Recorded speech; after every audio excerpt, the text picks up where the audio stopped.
Hi and welcome back everybody. I already showed you how to customize your Moodle homepage in one video. So today I will show you how you can also customize your dashboard. If you want to learn more about many different teaching related software applications, please feel free to subscribe to my channel. But now let's go to our Moodle dashboard.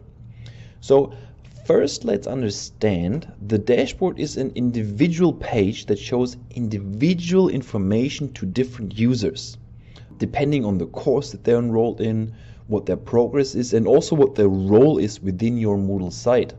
So the actual information that you see is not exactly the same what other users might see. Only the shell and the setup is the same. So I could, for example, have 0% completion in my completion bar because I haven't ticked any activities of my course as complete. While my friend, he could, for example, have 40% completion because he did tick some activities as complete already. But generally speaking, the dashboard enables users to have a nice overview of activities and what's going on in their course through so-called blocks. A block is essentially a square with different kind of information in it. So this big block here, for example, is the course overview block that has been created already. But we will add more blocks with more different information now. By the way, we've already learned about blocks when we customize our homepage, and we can also add blocks to our courses. So in other words, your entire Moodle site pretty much consists of different kind of blocks. By default, users can customize their own dashboard and decide what information, so what blocks they want to have displayed in their dashboard. So they can go ahead and customize their dashboard. You might want to prevent users from doing that. That is what I'm doing, for example, at my organization to create consistency across all sites. To prevent users from customizing their dashboard, you can go to Site Administration. Then you're going to select Users and scroll all the way down to Permissions, and then you have to find Define Roles, this one here. This allows you to edit all the hundreds and hundreds of permissions for all the roles that users can have on your site. In this case, we want to change the permission of authenticated users. Here, just found it. Authenticated users are all users that have an account on your site. So we just click on the edit icon, and now do me one favor. Please don't scroll all the way down until you find the dashboard permission. Please use this filter here and just type in your search term, which in our case is, of course, dashboard. Then scroll all the way down until you find Manage Dashboard Blocks. And we untick Allow. Then also never forget to save changes. Now all users will only see the default blocks that you set up and don't have the option to delete or add other blocks, which in my opinion is the right thing to do. How to set up the default blocks I will show you at the end of the video. Now one other default setting is that the dashboard is the first page you see when logging in, and also the first page that your students see when logging in. You can simply check in your settings what is the first page that users see when logging in by going again, of course, to your site administration, then appearance, and then select navigation. And here in the first setting, you can decide whatever you want as your landing page. You can have the dashboard or site, which means your home page. We're going to go for dashboard, and then don't forget to scroll all the way down again and save changes. The dashboard is the landing page for everyone when logging in now. And that's why it went up here in the navigation as well. Alright, to the actual dashboard finally. To customize the dashboard, click on the Customize this page button, and you will see an Add a block button appearing here on the left-hand navigation menu.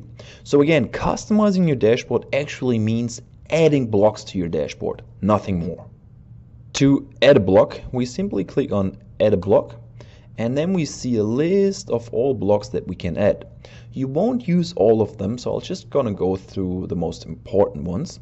If you want to learn more about all the blocks, you can check out the video on blocks if you like.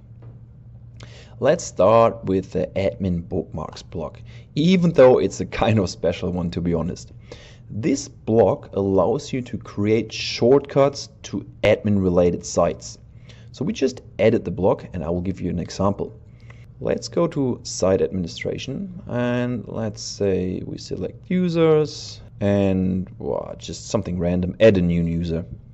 Now on the right side you can see I can bookmark this particular page. So if I frequently use this particular admin setting, I can simply go to my dashboard and have this shortcut here which directly takes me to the page that I just bookmarked. Remember please, this is only for admin pages, okay? You can't bookmark an actual course. What's so special about this block is that it is only an admin block, so only admins can actually see it in the dashboard, which is kind of clear because the bookmarks are only for admin sites. Oh, we have to click customize this page again. And then the next block I want to show you is administration. So we just click on it. The administration block simply represents the navigation that you get on your site administration. So if I click here, I have this navigation. If I go to the administration block, I have this navigation. It just looks a bit different, but some people prefer that. Let's add another block. The calendar block is, a calendar, and shows all course events, like for example assignments that are due.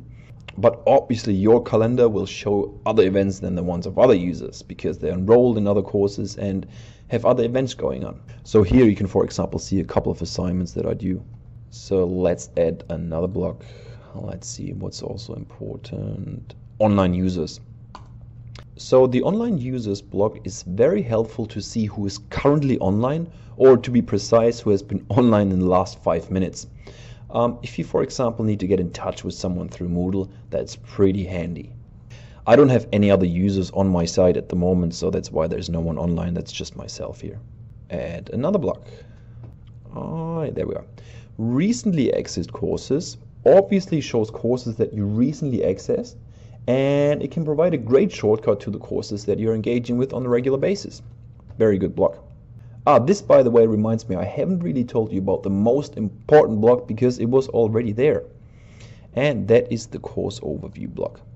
It shows all the courses that you have any role in, but really only when you have a role in it.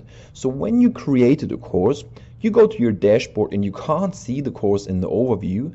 It is because you haven't enrolled yourself in the course. Once you're enrolled, the course will display here.